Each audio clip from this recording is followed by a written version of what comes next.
मुमताज से परे सभी उपस्थित साहित्यकार, ये आज पुस्तक का विमोचन हुआ, पर मुझे पुस्तक पहले मिल गई थी इसलिए मैंने उसे पढ़ लिया। फुल्ल जी के कथनानुसार उसे मैंने पूरा पढ़ा और पूरा पढ़ने के बाद आज मैं जो पत्र पढ़ूंगा उसमें कुछ विचार अपने लिए। उससे पहले मैं इनकी बात कहता हूँ। ये कहते हैं कि उन्होंने बहुत अच्छी बात करी, ये आलोचना पहले हो जानी चाहिए, ड्राफ्ट की आलोचना हो, ताकि ड्राफ्ट के बाद जब आप पुस्तक प्रकाशित कर लेते हैं तब एक अच्छी पुस्तक लोगों के सामने है। एक बात और मैं ये कहना चाहूँगा कि अधिक लिखना जरूरी नहीं है कि आप बड़े अच्छे कथाकार। वर्ड्सवर्थ के लिए कहा था, वर्ड्सवर्थ जैसे आदमी के लिए कहता है 3/4 of his writing remained in the ink pot, he would have been a great author। तो ये वर्ड्सवर्थ के लिए जब कह सकते हैं आदमी, तो किसी भी आदमी के लिए कहा जाता है। मैं राकेश जी के साथ इत्तेफाक करता हूँ कि इस पुस्तक का नाम प्रेमचंद और प्रेमचंद क्यों है। मैं बार बार ये पूछ रहा हूँ कि प्रेमचंद और प्रेमचंद क्यों है। इसका मामूली सा उल्लेख अपने आलोचकीय वक्तव्य में लेखक ने दिया है। बहरहाल मुझे बहुत खुशी होती अगर इस पुस्तक का नाम सुशील और सुदर्शन होता और हिंदी साहित्य जगत इन दो विभूतियों के कृतित्व को जान सके, प्रेमचंद के माध्यम से नहीं अपितु अपने आप। आपने आलोचकीय वक्तव्य में लेखक कहती हैं, ये हिंदी साहित्य का दुर्भाग्य ही है कि हम अपने आसपास की विभूतियों को नहीं पहचानते या पहचान में संकोच करते हैं। व्यक्ति को छोड़ भी दें, उसकी रचनात्मकता, उसके साहित्यिक अंश अवदान को रेखांकित न करना भविष्य में एक बड़ी भूल की मानी जाए। सही कहा। फिर सुशील की तुलना या सुदर्शन की तुलना प्रेमचंद से क्यों? कहीं सुना था कि अंडे की किस्मत में लिखा है टूटना। अगर वो बाहर से टूटे तो दूध में घोला जाता है या तवे में फ्राई किया जाता है या ऑमलेट बनता है, पर यदि अंदर से टूटे तो एक नई जिंदगी, एक नई स्फूर्ति देता है। मैं समझता हूँ कि अंडे को अंदर से ही टूटने दो और हम क्या, सारा साहित्य समाज सुशील और सुदर्शन को, उनकी रचनात्मकता को उनके नाम से जाने, प्रेमचंद की बैसाखी से नहीं। सुशील कुमार फुल सहज कहानी के प्रवर्तक माने जाते हैं। सन 1976 में इनकी सहस्त्र कहानियां प्रकाशित हुई थी। सहज कहानी है क्या? ये प्रश्न कई लेखकों के दिमाग में आता है।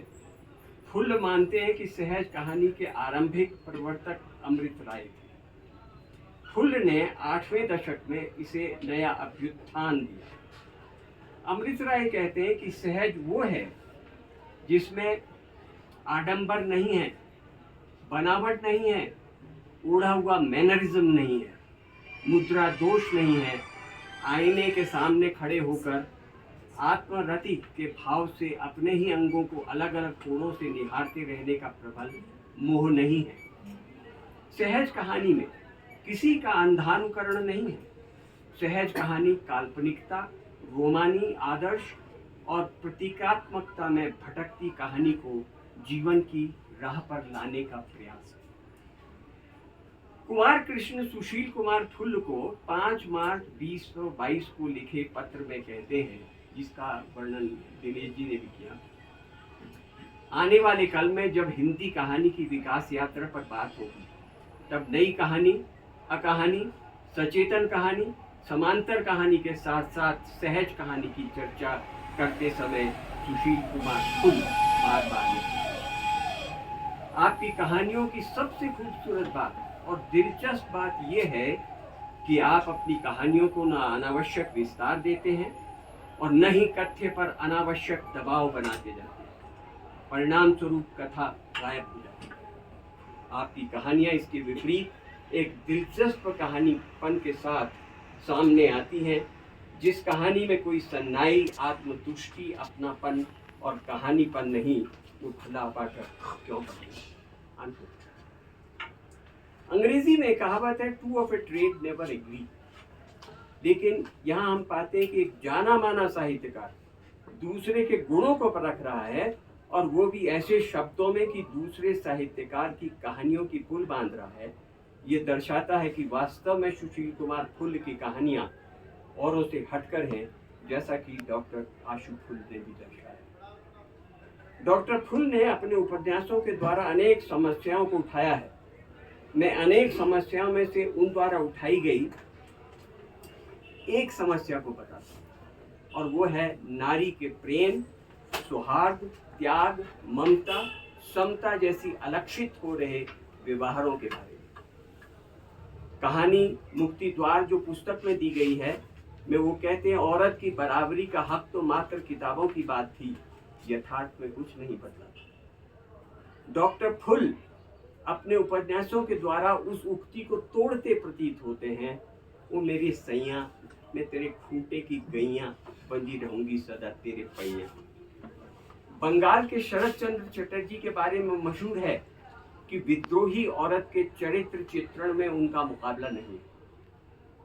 देवदास में पारो उससे कहती है, मुझ में रूप है और गुण भी, तुम में रूप है, गुण नहीं, और एक बूढ़े अमीर व्यक्ति से ब्याह कर लेती है। इसलिए नहीं कि उसका देवदास के प्रति रुझान कम हुआ था, बल्कि उसके भीतर विद्रोह की एक चिंगारी कहीं जल रही। डॉक्टर सुशील कुमार के महिला पात्र विद्रोही तो नहीं है, पर शतरंजी खेल खेलने में माहिर है।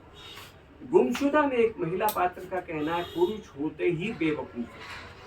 तुम अपने अनुभवों से सीखो, जितना दबोगी उतना ही दबाएंगे, जितना साहस दिखाओगी उतना ही तो करेंगे।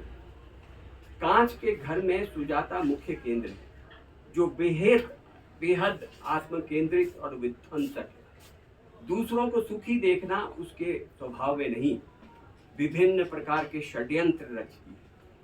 इस प्रकार के चरित्र घड़ने वाला ये भी कहता है कि शादी से पहले लड़कियों को देखने का रिवाज है जैसे कोई गाय भैंस का सौदा तय करना।